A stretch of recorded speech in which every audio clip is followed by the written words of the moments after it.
সংগ্রাম, সাহস আর নেতৃত্ব, এই তিনটি শব্দ একত্র উচ্চারণ করলে যে ব্যক্তিত্ব আমাদের সামনে স্বপ্নের মতো ভেসে ওঠে তিনি হলেন একে ফজলুল হক, যাকে ভালোবেসে মানুষ নাম দিয়েছিল শেরে বাংলা বা বাংলার বাঘ।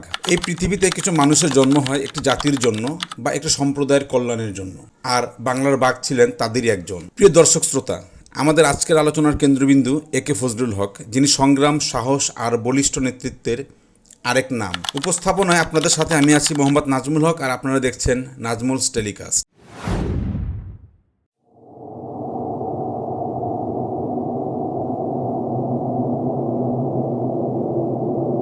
বাংলার নিপীড়িত মানুষের মুক্তির দিশারি হয়ে 1873 সালে 26শে অক্টোবর তৎকালীন পুরো বাংলার দক্ষিণাঞ্চলের বরিশাল জেলায় জন্মগ্রহণ করেন। একে ফজলুল হক ছিলেন তেমনি একজন আলোর দিশারি ও মুক্তির কাণ্ডারি। তিনি ছোটবেলা থেকেই ছিলেন মেধাবী, আত্মমর্যাদাবোধে দৃঢ় এবং ন্যায়ের পথে অবিচল। শিক্ষা জীবনে অসাধারণ কৃতিত্ব অর্জন করে তিনি আইনজীবী হিসেবে কর্মজীবন শুরু করলেও কিন্তু তার স্বপ্ন ছিল আরও অনেক বড়। তার স্বপ্ন ছিল মানুষের অধিকার প্রতিষ্ঠা করা। ব্রিটিশ শাসনের সময় যখন বাংলার কৃষক শ্রমিকেরা ছিল শোষিত ও বঞ্চিত, তখন তাদের কণ্ঠস্বর হয়ে দাঁড়িয়েছিলেন একে ফজলুল হক। তিনি শুধু রাজনীতি করেননি, তিনি মানুষের পাশে দাঁড়িয়েছেন। তিনি যখন 1937 সালে অবিভক্ত বাংলার প্রধানমন্ত্রী হিসেবে দায়িত্ব গ্রহণ করেন, তখন কৃষকদের ঋণের বোঝা লাঘব, শিক্ষার প্রসার এবং সামাজিক ন্যায় বিচার প্রতিষ্ঠায় নেন সাহসী সব পদক্ষেপ। তিনি 1940 সালে মুসলিম লীগের সম্মেলনে লাহোর প্রস্তাব উত্থাপন করে ইতিহাসের পাতায় এক বিশেষ স্থান দখল করে আছেন।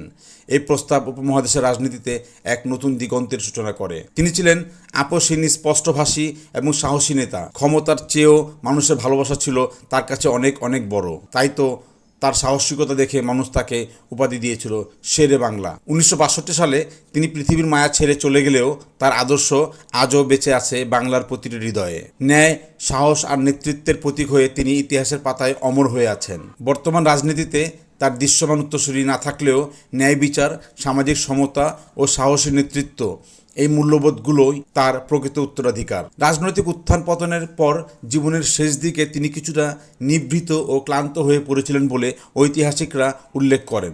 তবে জীবনের শেষ সময় পর্যন্ত তিনি মানুষের ভালোবাসা থেকে কখনো বঞ্চিত হননি। একে ফজলুল হক এমন এক কালজয়ী ব্যক্তিত্ব যে এই স্বল্প পরিসরে তাকে বিচার বিশ্লেষণ করা আমাদের পক্ষে সম্ভব নয়। আমরা শুধু ইতিহাসের সামান্য কিছু পাতা নাড়াচড়া করেছি।